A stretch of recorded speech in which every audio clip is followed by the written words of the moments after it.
Hey guys, so today I'm going to be talking about how to moisturize acne prone skin because there are a lot of misconceptions out there. Some say you definitely need to moisturize acne prone skin, others say definitely don't, it might block your pores, or some people say that they use oils and have like amazing results, and then there's others that say definitely don't go there. So yeah, I kind of wanted to put this to rest, I guess, because I've had acne prone skin the majority of my life, so I've tried all of these approaches. So hopefully sharing my experience can help in some way. So yeah, let's just jump straight into it. So let's address the first question, which is, do you need to moisturize acne prone skin? So I'm gonna cut this very, very short, very, very quickly and say yes. But today I'm gonna explain why. I'm also gonna explain that just applying moisturizer isn't necessarily going to help. For ages, I was just skipping out on moisturizer because I thought that my oily acne prone skin was enough, basically. I thought moisturizer was actually gonna make things worse. But honestly, how wrong was I? Essentially, if you're leaving your skin to dry out, particularly if you've got acne prone skin, you're way more likely to block your pores because it's causing dead skin to build up across the pore, it's blocking in all that oil, and yeah, you're gonna cause a breakout. So not only is obviously exfoliating important, I feel like lots of people do say this when you have acne prone skin, but it's also super important to keep your skin hydrated. When I decided to just dry my skin out in hopes that it would heal my acne, all I was left with was really dull, dehydrated skin and more breakouts. So I guess the next thing to think about is, what is the right moisturizer? Moisturizer for your skin. So it's not going to be the same for everyone, and there are lots of people that swear by specific oils and things to help clear their skin. For me, I have tried things like the oil cleansing method, which is basically where you wash your face with like a certain oil or a mixture of oils. The idea is that oil attracts oil, so essentially you bring out the oil on your face and wash it away. Personally, I just don't understand the science behind that, because if I spill oil on anything else, on any other surface, I most definitely wouldn't get more oil to remove it. I would get something like a soap or something that's going to break down the oil. So yeah, to me that didn't work. I actually broke out even more than ever when I started doing that, particularly with like tiny little bumps on my forehead. I think I've got a picture somewhere, so I'll put that up now as well to show you.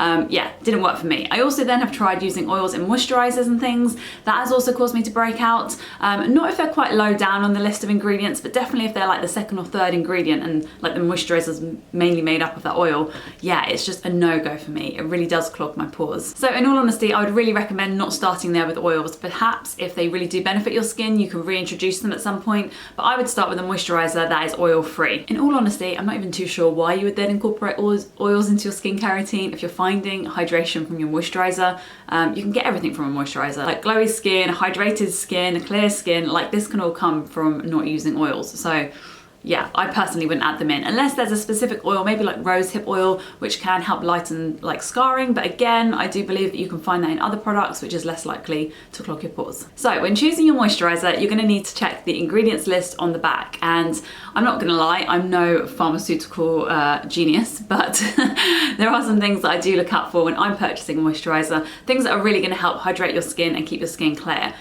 Number one, the main ingredient that I absolutely love is hyaluronic acid, and I think you'll find that in lots of moisturizers, so it's not going to be tough to find. You can even get hyaluronic acid in a serum because it is quite water-based. Essentially what this acid does is it kind of binds moisture to moisture. I can't say moisturizer today. It binds moisture to moisture, so it attracts like for like, if you like. Oh god, I can't speak.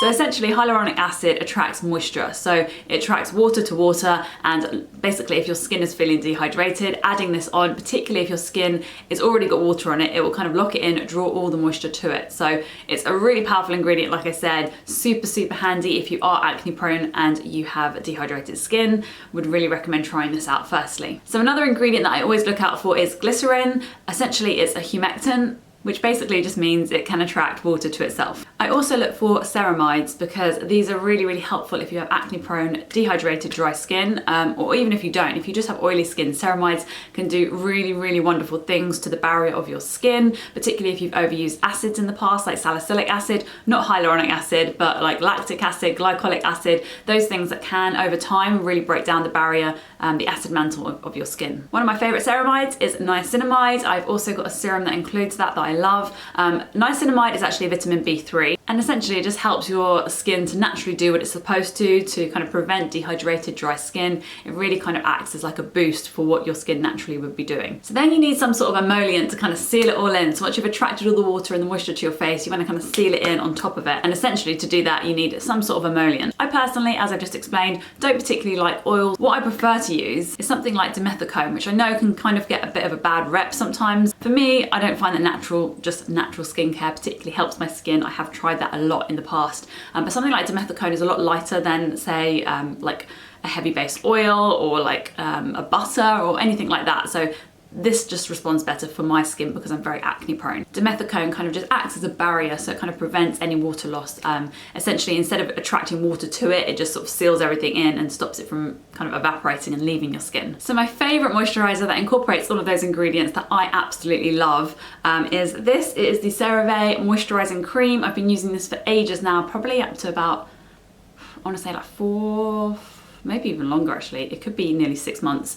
And I've actually even replaced using my Avene Hydrance Optimal in the day for this. I'll be honest, it was just really a case of me running out and realizing that I can use this in the day as well. And this is kind of more hydrating in a sense. I do apply an SPF over the top of this because there is no SPF coverage for the day. But yeah, I absolutely love this. It has the ceramides, it has the hyaluronic acid. Yeah, it's just a winner in my eyes. Other brands that I've really enjoyed in the past before have been Avene. I really like the Bioderma moisturizers. I've tried one from them before, the Sensibio range. I've also tried Cetaphil, which I really love too. Whilst I was on Roaccutane and my skin was super dry, Cetaphil really helped. The only reason I haven't purchased that over the CeraVe is essentially because it doesn't include the ceramides. If you are going to try a new moisturizer or any new skincare, I would highly recommend tracking it in a journal to see if it's really working for you. I think a lot of the times we try new skincare, we either don't give it enough time, or we aren't noticing like the subtle differences, or we're not seeing if it's actually making our skin worse.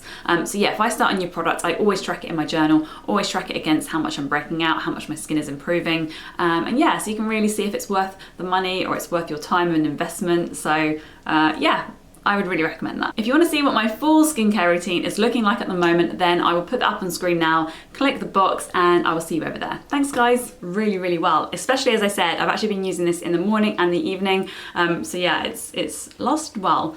I will also use a cloud cloth, which is a small muslin cloth like so. I don't use this every day. Like I said, I did get into the habit of over exfoliating